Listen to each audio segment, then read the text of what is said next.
campus, if you're not familiar with the place. And we have rotating shows, and right now we are thrilled to have Arris work in our gallery. Today we're going to have the talk, and Dr. Banner is going to facilitate and moderate the talk. So thank you for that. Dr. Banner is the urban art space, and they've been wonderful.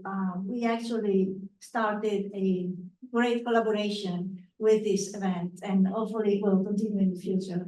They'll be wonderful. Dr. Banner and also Diane Coleman and the whole team. We have several here today too.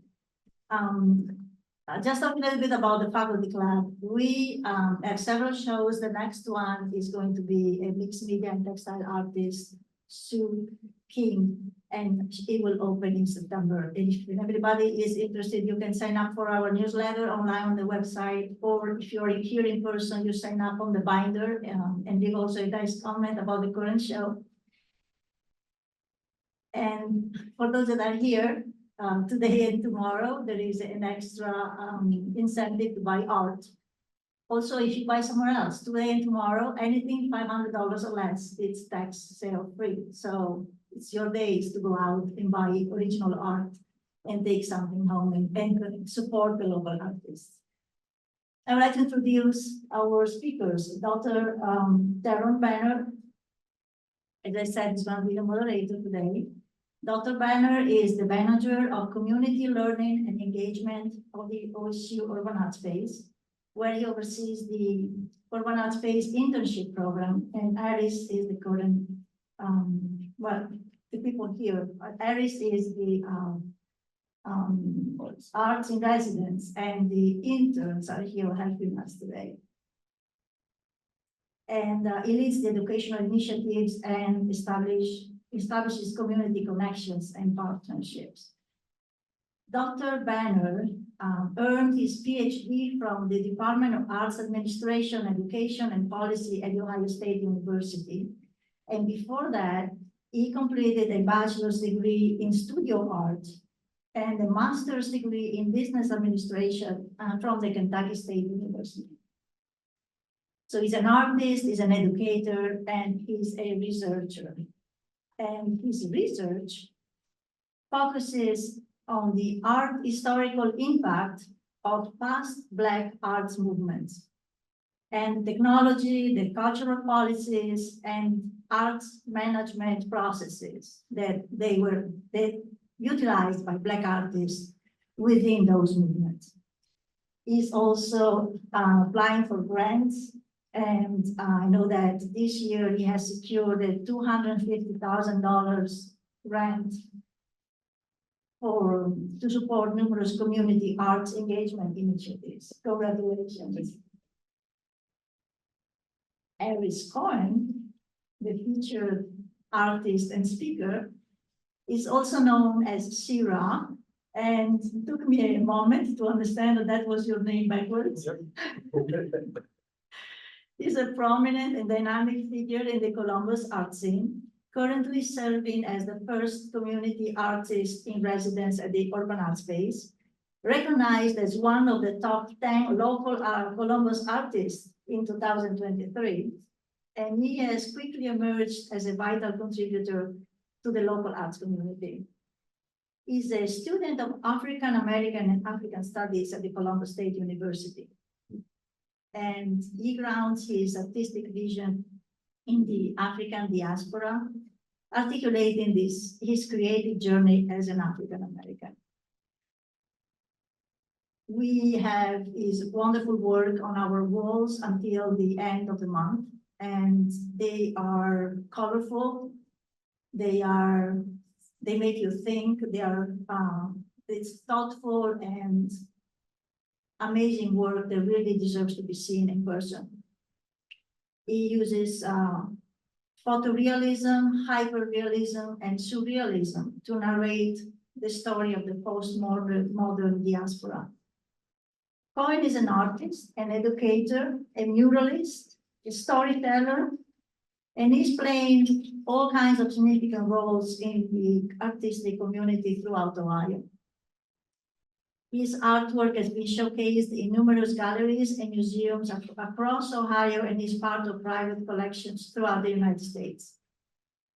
In 2022, when we first met, he was the featured artist at the Frank W. Hale Black Cultural Centers. And he was there for the Juneteenth celebration. He had a show there, and one of the pieces, Gravity, was purchased for the permanent collection. And it's still in the building if you happen to go to Hale Hall. Since then, he has grown exponentially in his career as an artist, and he has participated in many exhibitions, many events, panel discussions, presentations, mural painting, live painting, some roller skating. Oh, sure. And we are thrilled to see how he is evolving in his career, and we are thrilled to have him here at the faculty club.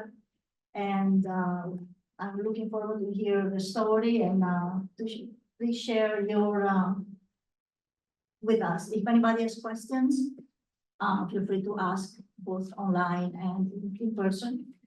And please join me in welcoming Dr. Banner and Arris J.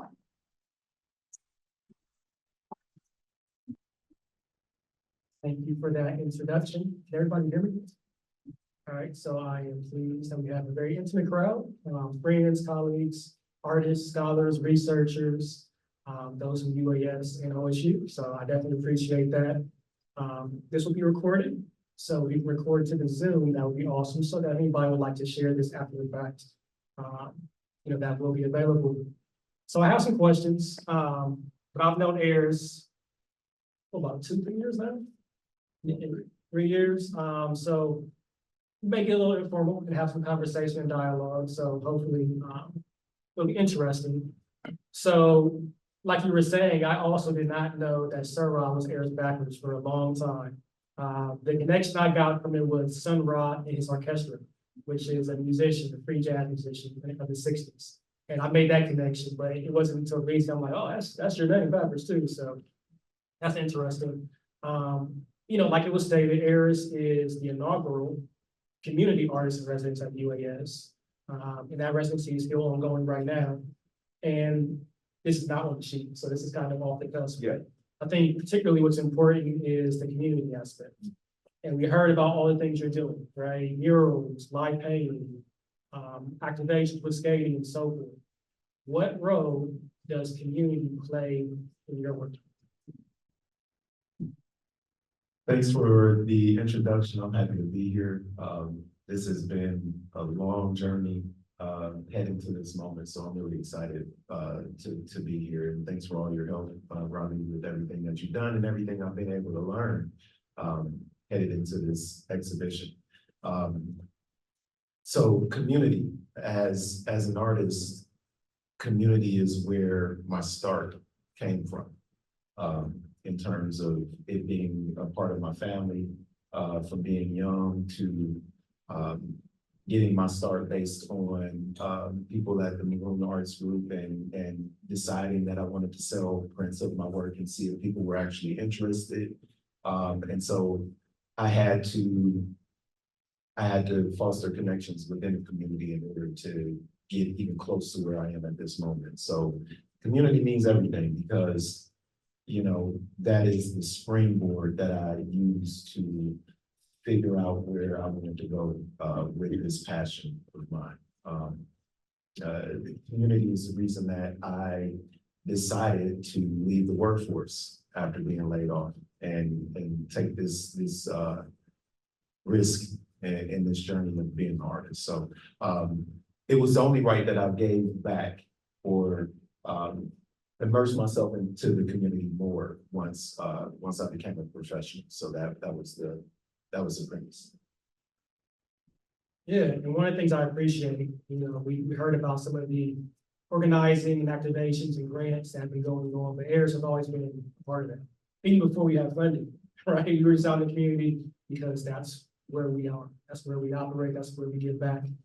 The funding is great, but that's work that we've been doing regardless, right? So I think that's important to really conceptualize when you think about your work and what it's highlighting and what it's speaking to. and particularly how you do that through Afro-surrealism and Afrofuturism. And those are terms which you may know about, we may not. They can be hot topic items that kind of get away from their true essence. Right.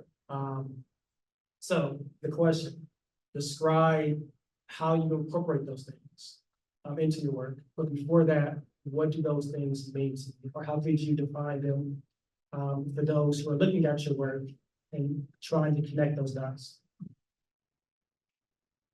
So you mean in terms of Afrofuturism, Afro-surrealism, Afro-cobra, which we've yet to mention, but these terms that coming up, I had no idea what they meant. I knew nothing about them, but they were all part of my life because I attended a school in Cleveland. I'm from Cleveland originally, and Cleveland School of the Arts is where I started to get the fundamental education for the arts.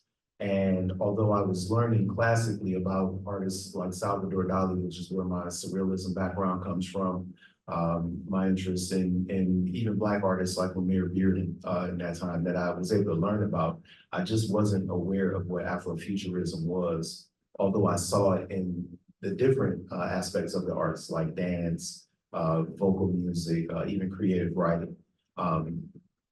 We would have cultural festivals at the school, and I didn't feel like I wasn't immersed in the culture.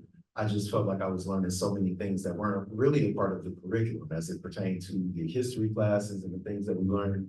There was nothing really about Black people besides slavery and what happened during the civil rights movement, which although very, very integral and important as I tend to portray in my work, knowing what we were before then, and also knowing about some of the Black art movements that were going on in that time, we didn't get to delve into. So that was kind of my early learning about it. But once I came to the Ohio State University in 2003, as a part of the Young Scholars Program, I realized that I could learn about those things that I hadn't in high school. And so Afrofuturism, really an African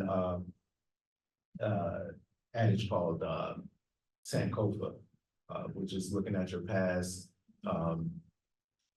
looking at where you are now, and looking at a positive future in a way. And I'm sure we'll delve on that a little bit more. But those were things that kind of stuck with me as I took some classes in African American African Studies, which is my major here. But in terms of art, when I graduated from high school, I was jaded in terms of the possibility of being able to make money as a professional artist. So I didn't, I shifted my focus at that time. And so fast forward to being laid off and taking this leap and being in the community, learning more about my people and about culture overall, I decided that as a professional artist, I wanted to focus on culture.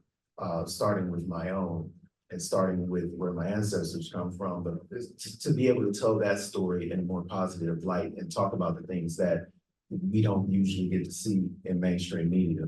And then shifting into talking about and showing other cultures that are important and those types of aspects of as well. So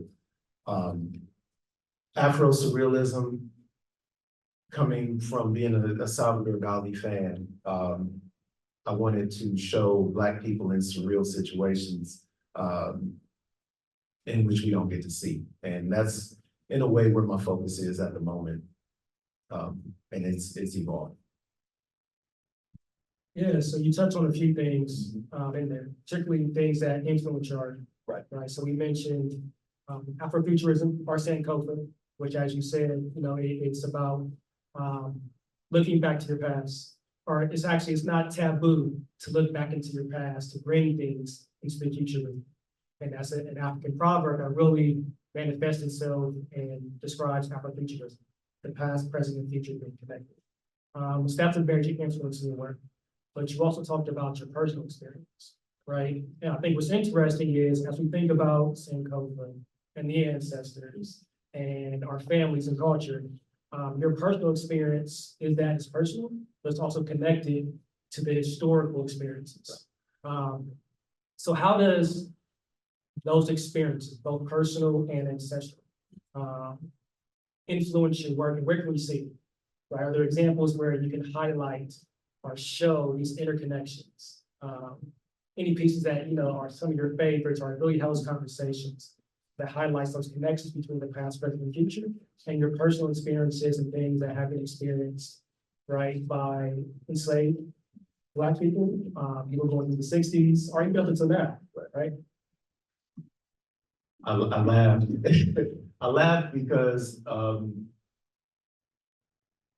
we've had a lot of conversation about how before I didn't know about Afro-Cobra, I didn't know about Afrofuturism, but as I became a professional, I started to realize how much these things connected to what I already felt that I was going through. So the connection was automatic, it was organic, and it was relieving to see. I'm a serial learner. I love to learn things. And so as I learned and realized that there's all these things that have names, that have explanations that I've always thought about, but wasn't aware of.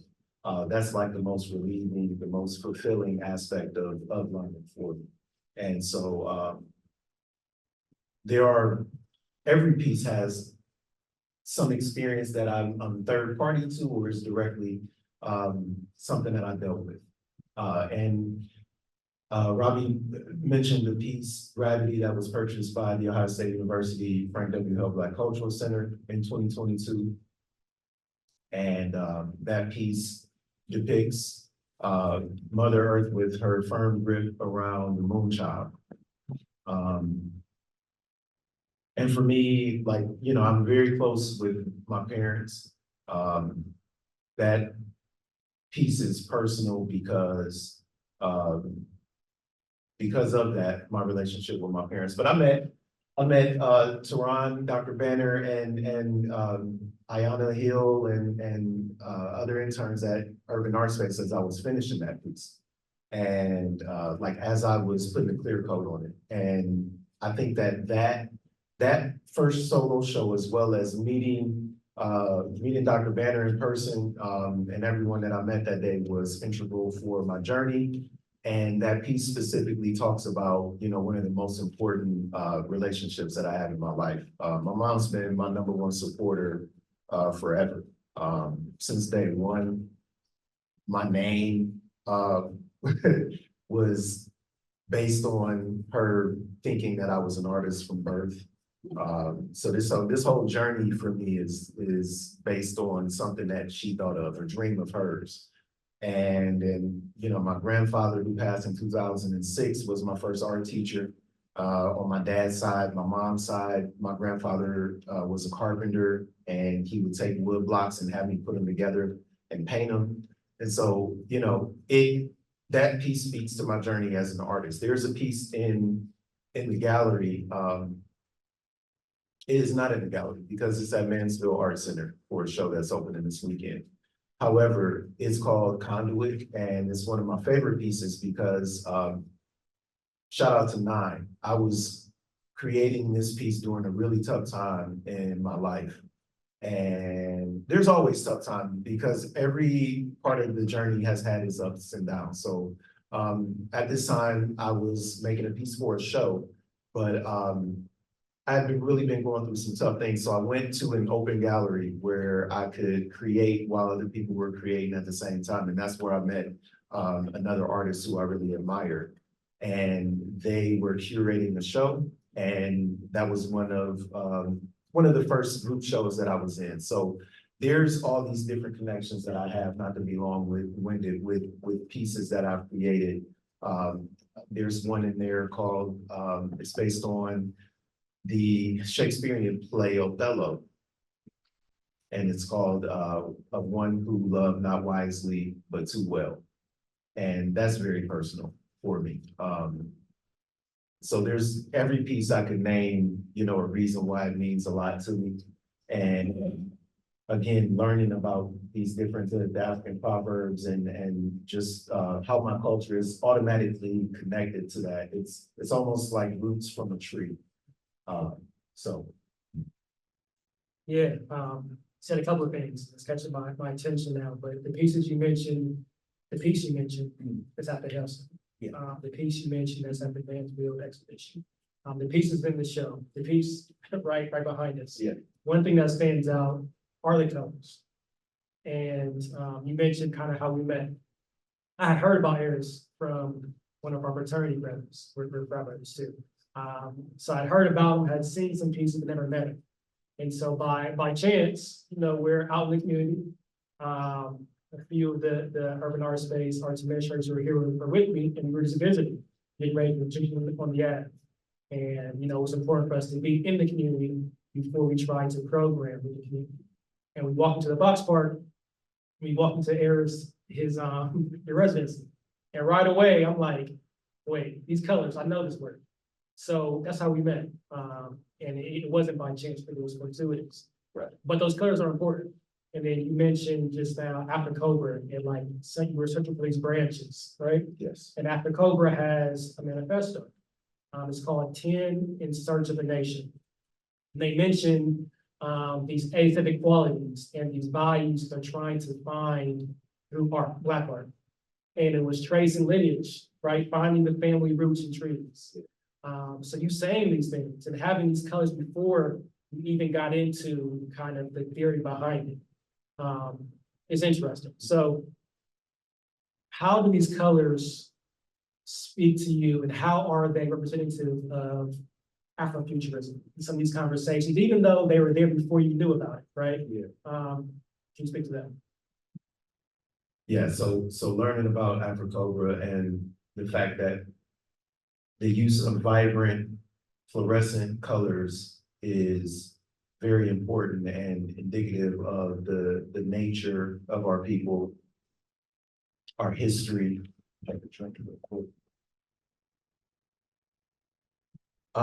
Our history and the different shades that we are. It meant a lot again as I learned about these things, but why did the colors exist prior to my knowledge of that? Because colors mean a lot to me. Color theory means a lot to me, and I would consider myself a portrait artist, although I like to paint a lot of different things. And when I look closely at anyone's face, people of color, anybody really, I see all different types of colors. I see fluorescent colors, I see muted colors, I see dark and light, and I like to depict people not in their natural or specific skin tone. I like to depict them in all of the different colors that you see. And I love how interconnected we are. I think of all of the different ways that people are connected culturally. And so when it comes to color, it's probably the most important aspect of a composition. And so again, it being connected to the, what is it, real bad artists? So After Cobra, the African commune of bad artists. Of bad artists. But bad meaning good. Bad meaning good, yeah. So, yeah, these things, it automatically just meant a lot to me, and it was good to make that connection. It feels like the theory found me, in a way. So kind of building on that, you mentioned this interconnectedness, right? And I think that's what this show is really about. It has their personal experiences and kind of those conversations that are specific to Black and diaspora people, but it's also about people finding the interconnectedness or some of these conversations that are relevant to their own experience, right? So knowing that, how would you hope that anyone who views your work or this show engages and interprets these pieces, right? How would you emphasize they look or interpret so that there is conversation from the artist to the viewer, even if the subject is not relevant specifically? That's a good question. What I think about when I imagine someone viewing my work, as I'm creating it, or if I'm thinking about a show that it'll be in, I want them to ask themselves, you know, what is the art? Who is the artist?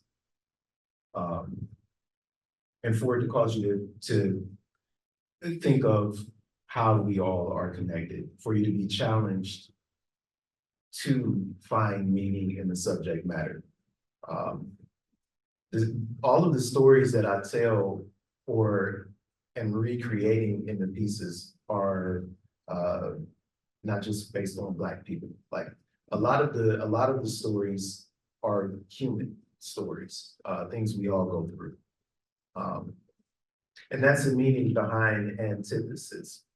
We all look at, especially in today's age, I feel that we all are more thoughtful about the differences that we have as opposed to how we are alike. And so although the focus is diasporic, postmodern diasporic specifically, and you see people with melanated skin, it's really more encompassing. I'm highlighting what I don't feel is highlighted enough or in a positive way. And so I want for people to look at the figures that they see and see themselves. Find a way to see yourself. Yeah, I think that's a conversation that has been going on historically, art historically for a long time. I think about Frederick Douglass, W.E.B. Du Bois, right? And they're having these conversations about I'm Black, am I American, right? Is this a Black experience or is it an American experience? And I think that's what's important, right? The Black experience is specific to Black people, but Black is as American as apple pie. Yeah. Right? Black was created in America. So we can have these conversations on a wider level, right? And understand that we are all implicit, we're all affected by these conversations and experiences, right? Even if it's of a different race or a culture, ethnicity, or what have you, but they are American conversations. They are world conversations, even more than that. So not only are colors important, not only are the stories, but also the venue and the space, right? You can add to a show, you can add to the conversation. So being here in this space, right? What does that mean to you, and how does that inform the artwork in this show?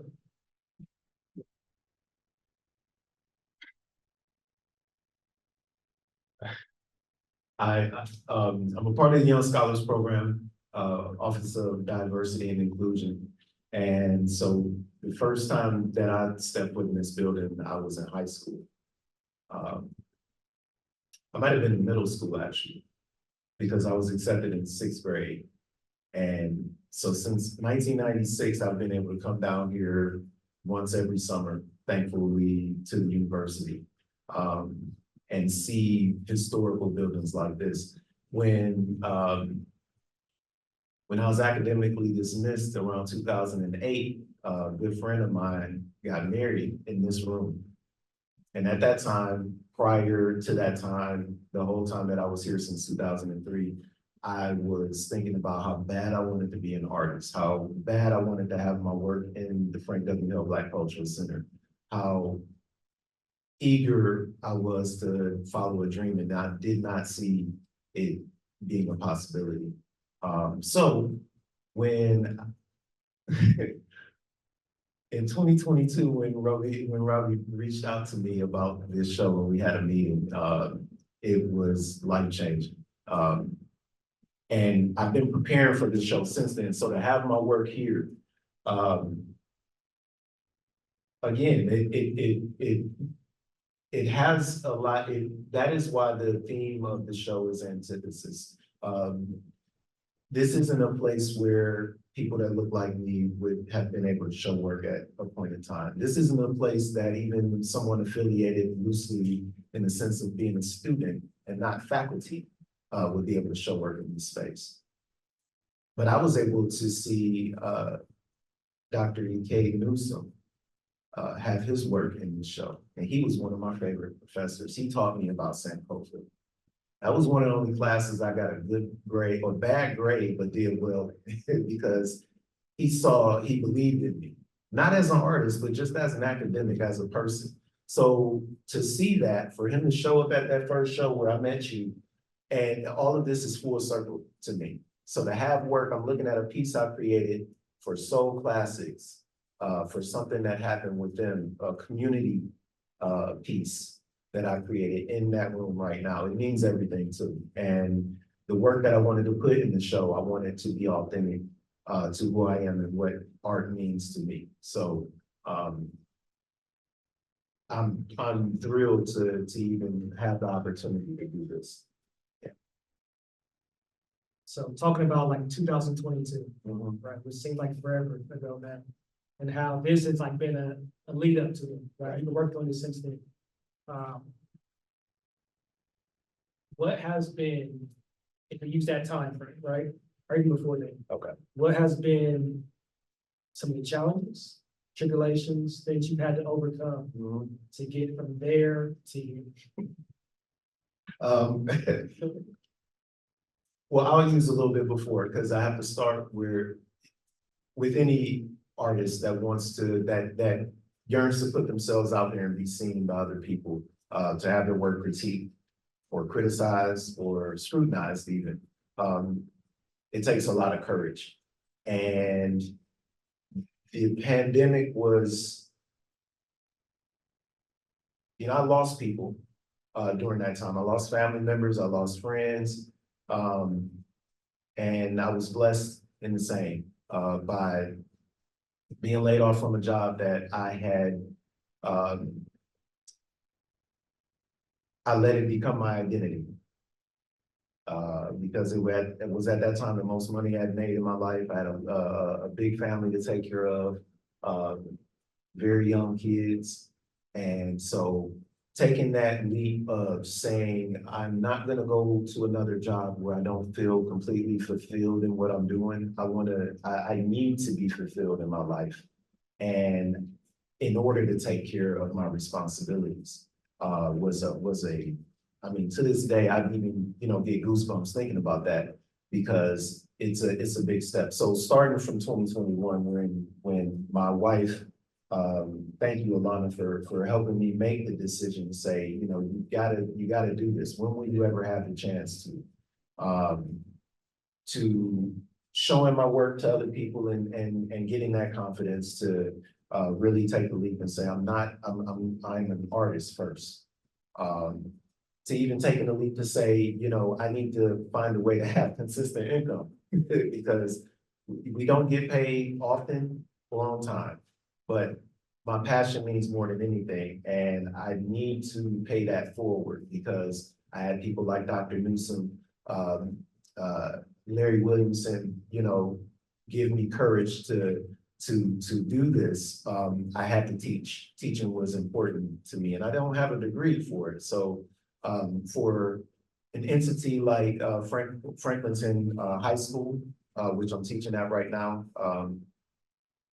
for Mr. G and everyone to take a risk in having me teach art there has been helpful.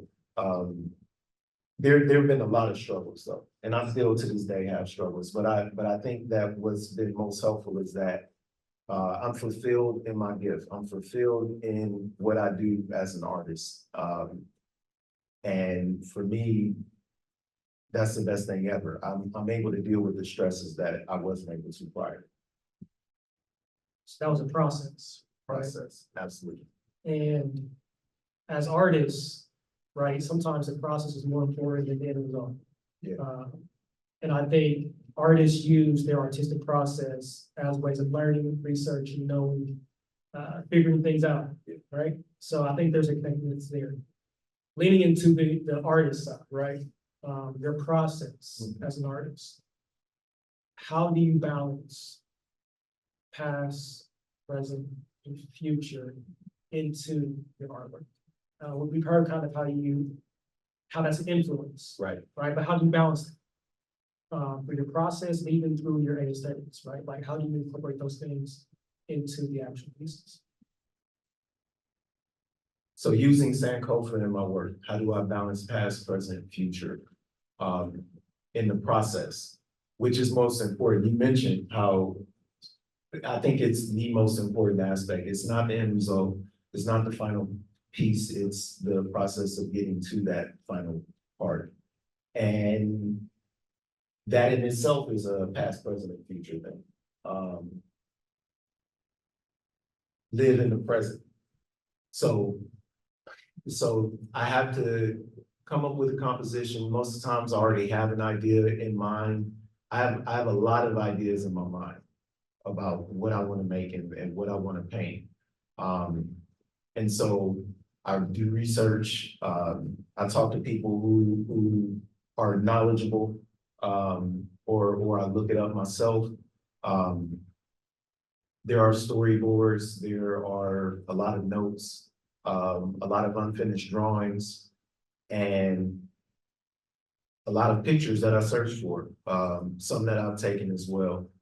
And I put those in Photoshop or Illustrator or Procreate, and I change up colors. I mesh pieces together, add, omit things. I add, fluorescent backgrounds and colors. It's hard not to do that. It's hard not to make something very bright, but I try sometimes. But, I do that. And then in terms of the actual process of painting, I try to think about how I'm going to incorporate the sounds that I'm hearing at the time, or conversations that I've heard into the work. So for me, there's a specific portion of me that wants to focus on seeing sounds on canvas. And I listen to music while I'm painting all the time, and sometimes I sit in silence. Now, I usually work late at night because I'd rather the kids be asleep, so I'm not bothered. I work in my basement. And that whole time I'm thinking about what I want the piece to look like, but I'm also immersing myself in that journey of being in front of the canvas, because that's my favorite place. Whatever that canvas is, and whatever amount of time is allotted. And honestly, most of the time I'm thinking about how time is not on my side. So I'm gonna have to stop in a moment.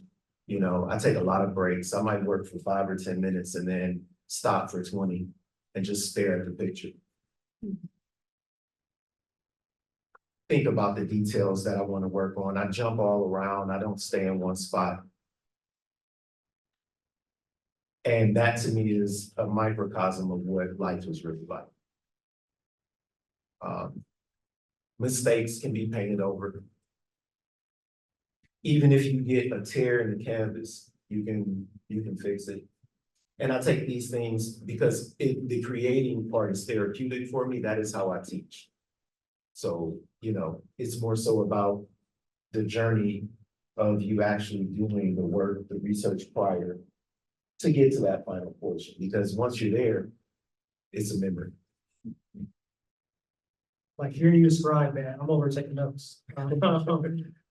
Like I see you on the long lineage and tradition of artists, but again, specifically Black artists who have wrestled with these ideas, who use some of these techniques, right? You're talking about rips and tears in the canvas and everyday materials. I'm thinking of Basquiat, right? With cardboard and crown. Going back to these colors, right? I'm thinking of how Africopa was describing colors, Kool-Aid colors for cool people, right? Yep. Kool-Aid colors, that's a whole conversation that we won't get into, but right, you can get the imagery. The luster and the sheen of your pieces, right? They say luster and sheen like the ashen elbow. Right? So some of these kind of descriptions that are vibrant and expressive of Black culture. Seeing sounds, right? I'm thinking rhythm. Yep. Rhythm. Again, Sun Ra, that's orchestral, free jazz, right? You take a step back to look at it, there's no line to follow. You kind of create that as you want to go, right? All those are amazing. And if you have never seen Arris work, some of the things that are really shocking are size, time, and medium. So I've never seen anybody work as fast as Arris. I've never seen anybody work as fast as big as Arris. I've never seen anyone capture what looks like oil to me through acrylic. It's unique and it's different. So you can speak to that, right? Speed, scale, and medium. Why you choose that medium, why you work with that kind of speed, or even scale. That's an exciting question. It is, because that's the fun part, right? That's the fun part. That's where I find the joy in it, is efficiency and the illusion of detail. In working in large scale, there are pieces where I really want to focus on detail and the smallest detail, the smallest, most minute detail. And when it comes to realism, photorealism, hyperrealism, any type of thing like that, that is usually what the focus is. And that type of work also excites me. But when you're working big, you don't have time. You know, you don't have time, and you got a lot of scale to cover. So medium matters in that sense when you're working in large scale. And so I think of how can I cover my canvas quickly and go back through and work in the details that I want to be seen. And so I've in the past 3 years started to focus on using spray paint, paint sprayers for very large areas. And again, the illusion of detail, which is a difficult thing, because it's always one of the things that I struggle with is when to stop. Like, when should I stop? When should I say this piece is done? And I have some people who I admire their tenacity and their honesty. And so I have people who will tell me, like, you need to do more here and more there. And that's great, because some pieces I just won't varnish because they're going to probably get more work at some point. But I always have an issue with where to stop. But for instance, this piece here that I just did this past weekend for summer spray for the Short North Arts District. I worked on it for a total of 8 hours, and I think it is 9 by 18 or 10 by 18, something like that.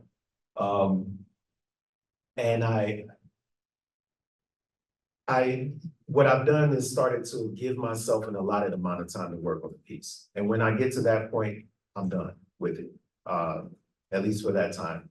And it helps me to be more efficient. It challenges me, I should say, to find quicker ways to fill up my space. And it also challenges me to try different mediums.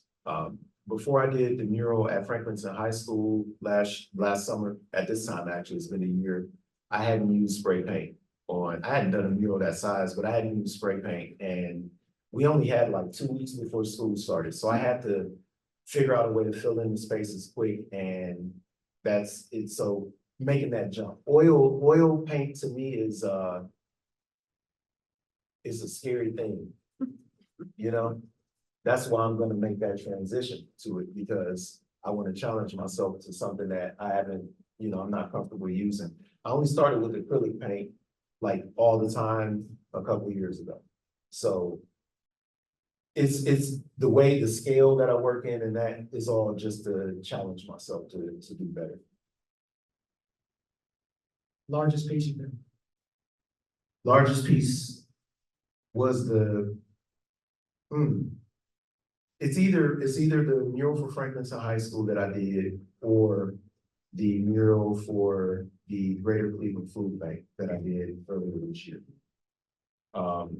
The food bank mural was very long. It was in a room, and then it's probably Franklinton's mural, because that has to be like 30, 40 feet up. I had to use a boom lift and that was the first time I did that too. And that was a lot of fun. Fun and challenging. Challenging, yeah. One to say. All right, so you mentioned oil, Mhm. like that's something you want to get into, challenge yourself. As you continue to evolve as an artist, Mhm. what things, mediums, you want to challenge yourself with? So, at School of Arts, Cleveland School of the Arts, as I said, I was taught classically, and what I mean by that is that we got for 3 to 4 hours a day throughout the school year, every week, there was a focus on art. And we had to try different mediums. We did ceramics. We went to the art museum, which is right down the street. Cleveland Institute of Art was right down the street. And, you know, we had internships, we were doing stuff like that. So I had the chance to be exposed to all different types of art making processes. So, that is my goal now that I'm established in the sense of I'm doing this professionally. And I've fostered relationships with so many different artists that I can work with and practice with. So glass blowing, working with metal. I had the chance to meet Robert Hunt in 2017. And I went to his studio in Chicago, Richard Hunt, excuse me. And I was just enamored by the type of work that he would do with metal. So I'm really intrigued by that and printmaking, everything. Stone. All right, so I got one more question. It's gonna be a curveball. All right.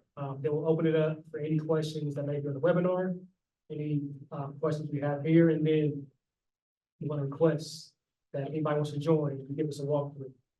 Things like some feedback and context for the Okay. business. Okay, that's cool. Good. All right, so here's the curveball. Mhm.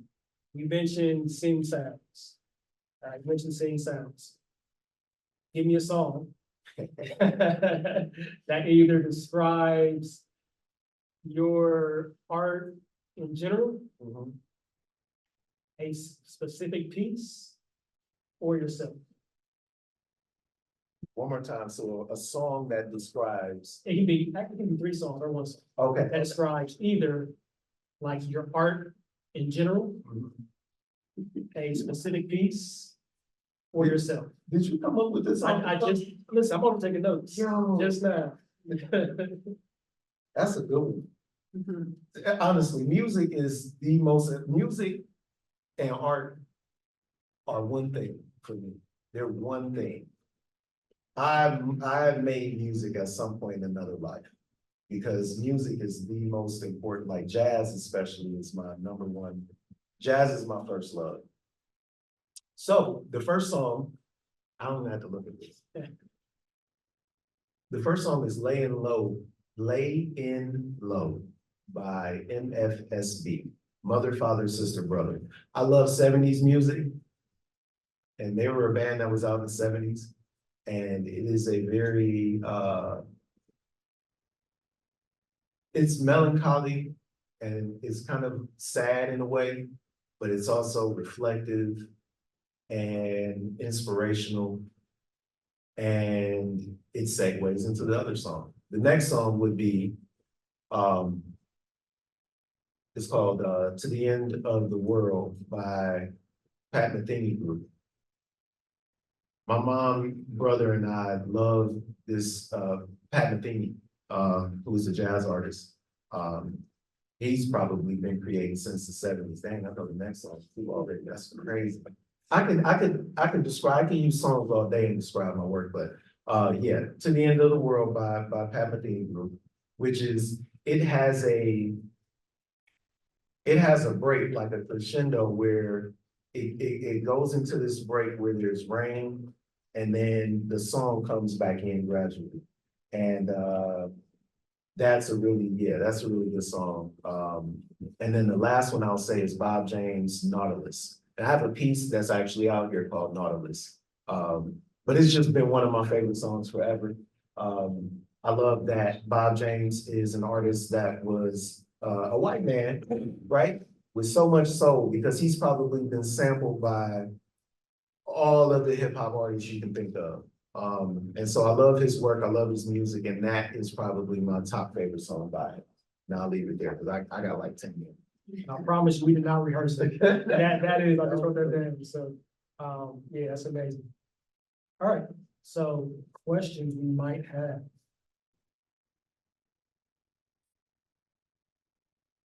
Are there any on the Q and A there? Yeah.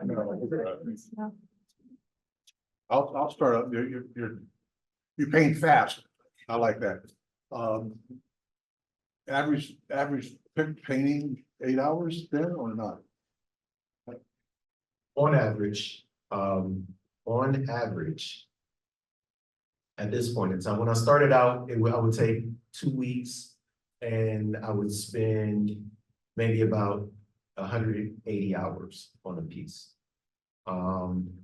As I've become more efficient, I can get a piece done in a week with maybe about 40 hours. And that's a very detailed piece. And I would work on it. I only have a little bit of time in the day. So I might work, 4 hours at night, on the weekend, all weekend, that kind of thing. But it depends. The more detailed pieces, I tend to give more time. They demand more time. But if I'm working big, I try to get it. The biggest mural that I did that we were talking about, we had 2 weeks, and I was done in 11 days. With probably about maybe 6 or 7 hours a day. Thank you. So you mentioned that you were laid off and that kind of changed your art. What was the kind of art that you were doing before that, and how did it change once you made that decision? So I was before the pandemic, I was the assistant general manager at a hotel, at a boutique hotel. And I worked there for 3 years, and I started at the front desk, and I was just at the front desk, and then I was a supervisor at the front desk, and then assistant general manager. So I wasn't paying. I did a piece that was based on a statue that's in front of that hotel. And that was the first piece. That piece took me a month to do, and literally I could only work on it like 2 hours a day because I didn't have the time to do it, and I wasn't as motivated. I didn't think I could, get it done, or that it would even be seen. So I really wasn't creating as much prior, and it was hard to get work done. So really what happened was that there was a piece that I did. It's here. It's called, it's not Dangley, that's the second one. It's the first one when you walk in, and I'm forgetting the name at the moment, but it'll come to me. But it was the first piece that I did that was like, I really took my time on it, and I did it on an illustration board, and it's multimedia. It took a while to get it done, and that's the one that I used as a springboard, kind of showing people to see if they would buy prints. And I sold some prints of it, and they've held on to it all this time as a result, because it just, it has that sentimental value to it. But yeah, my work didn't necessarily change. It just was that I started to complete things, at that time. So really giving myself time to, like, the decision was made. The decision was already made. There were jobs that I worked at Yellow Cab as a dispatcher at one point. And one day I was on the clock, and I was sitting there drawing a picture that I was trying to finish, a composition that I'm actually going to recreate soon, with ties to that time. Because my manager walked in, and she was like, I don't know if you're going to make it, because I'm not working, but I'm focused on something that I love so much. So the work didn't change. I started to complete things, and I really just started to take it serious in 2021.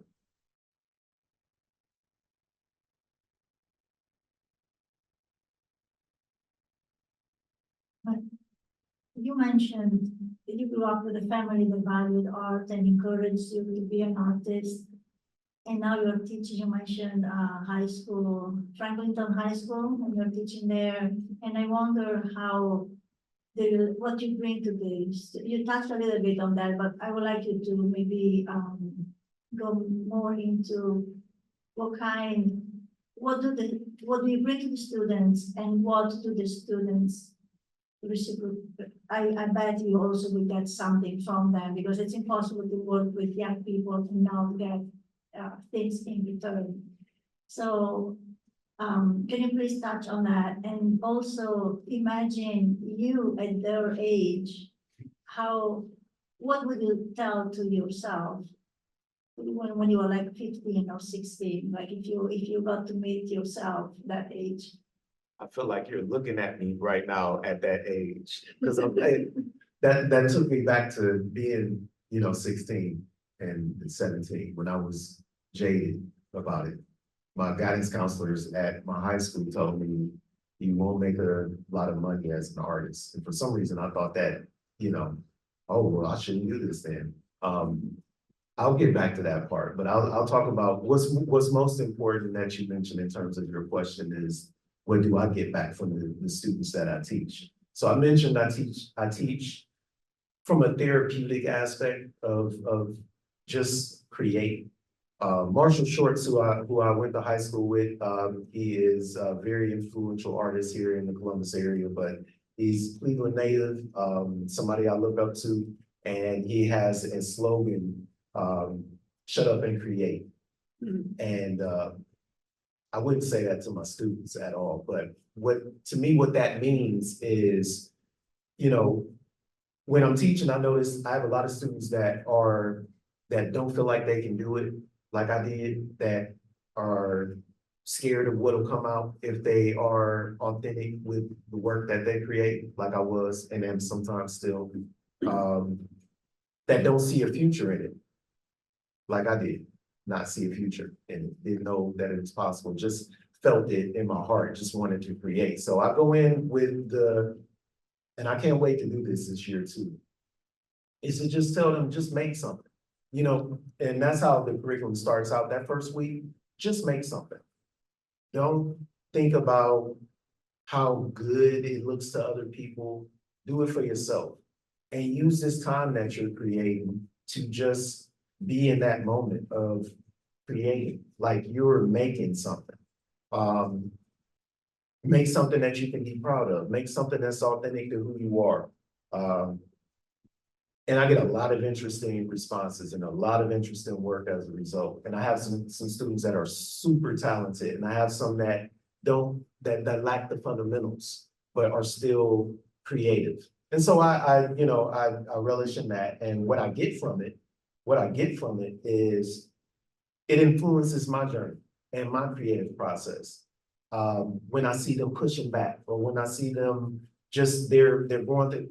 This is an underserved community that I live in and teach in. And so I know some of the things that they're dealing with. They open up too, they tell me, and it's none of my business, but it's them being open and resonating with what they see. Someone that's actually finding a living in something that they might be interested in doing. And I think that helps. And I get from them solace to that I'm doing something right, that I'm on a path not by myself, and I'm helping other people along, and they're helping me along. I think about my children, those that I'm raising every day and that see me doing this, that know my failures, and I feel good that I'm able to do something that I know isn't just helping me make money to take care of my own, but helping people to know that you can follow your dream and you can achieve what you want to do in life. That's what I would have told myself at that age. That's exactly what I would have said. Like your parents are divorced. It's not your fault. You are different from everybody in your own way. You are who you are. You're special. I couldn't tell myself that, but I kept hearing it. And to have heard it from somebody like me at that time would have been super beneficial. So I would have told myself that, and that's why I tell every little kid that I teach and that I'm around, you know, you can do this too. This is nothing. And I'm not downplaying it. You can do it as well. So try it. I'll show you. It's shapes and shade. That's all it is. Maybe the last question. I don't know. Hi, I'm not an artist, but I certainly enjoy art and I've really enjoyed looking at your work out there. It's so varied and, you know, large, small, colorful. Where do you get your inspiration and your ideas of what to paint next? Thank you. I believe you are an artist as well. I think everybody is. He's Every- an artist. That's it. And you are too. You all create together. My inspiration specifically for what I'm gonna paint next is again, the conversations that I have as I'm learning things, learning more about what is already in me to do, finding different topics to talk about.